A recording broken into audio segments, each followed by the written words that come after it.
Right, we'll move on to the question that's been asked the most these last few weeks, and you know what it is already. So we'll get to it. Bad Pippi, I've decided who's going to ask this. A few months ago, Greg Valentine gave an interview where he described the final confrontation, easy for me to say, confrontation between you and Nick Bockwinkel on a double-decker bus in France. Could you describe the lead up to what happened on the bus and when you got the call you were being let go? Thanks, loved the show. It was in a restaurant, not double-decker, but I had to run Tally-ho told me that he'd been brought in there. They didn't know how to let me go. So they knew that he had an extra long erection for me. So, so they used him, and because it wasn't long after I was gone that he was gone. He was just, my mom, my Donald, he would just ride me because he could. He was, and I was hanging the Bulldogs, and every time I turn around, drink my orange juice, or something would be floating in it. It's just,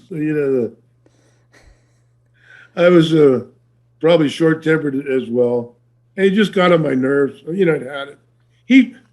I didn't realize, like I told you, I took him surfing on Macau, Tally-ho, and surfed with him in Waikiki area before, north, he was, and always, congenial, and it started. And he was, very helpful when I first got to Minnesota. AWA, it was real helpful, and spoke. And then I guess our relationship just deteriorated as I became close to his brother. And he probably thought, I was stone cold junkie as well. And like I said, when somebody, your family, anybody associated with you, just, there's just an instant hate that you believe that they're feeding, and he just rode me, and and it's understandable because I know the feeling after experienced the same thing myself as well. So yeah, he just rode me, and bingo, Well, I'll the rubber band snapped. I'll give a few apparently descriptions that Greg Valentine, if he was there or not, I don't know, but I don't know. And I'm sure they're probably there. Yeah. They just got, everybody gets to say it was downstairs in a restaurant. So it was some little town. They took us out of Rome because it was too expensive to keep us there, and flew us to Sardinia, which is, like a ghetto, or was at the time. We stayed in a Holiday Inn or hotel that there was a goat pasture in the back. All night long you'd hear the goats, we could be in Rome. But yeah, it was a little disappointing. It was a Sardinia. And then when I got back, Vince goes, man, you can't do this, to my, you can't, threaten my agents and stuff like that. And I said, yeah, you're right. But thanks a lot.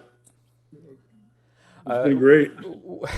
Well, the one thing that apparently has gone round is Nick Bockwinkel confronts you over something, and you stood up and tore your T-shirt asunder like Hulk Hogan and said something to the effect of "Let's go Pecker Checker."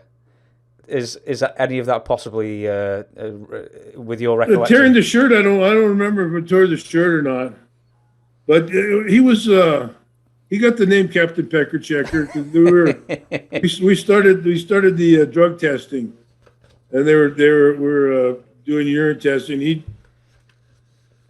get right down there, and make sure nobody was switching bottles or something. So, it was probably Tommy, one of the Tommy or Davy boy, Captain Pecker Checker gave him that name.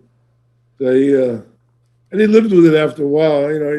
Hey, Captain Pecker Checker.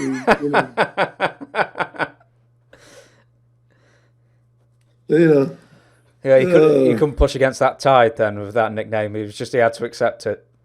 Yeah, the locker room's a cold and lonely place sometimes.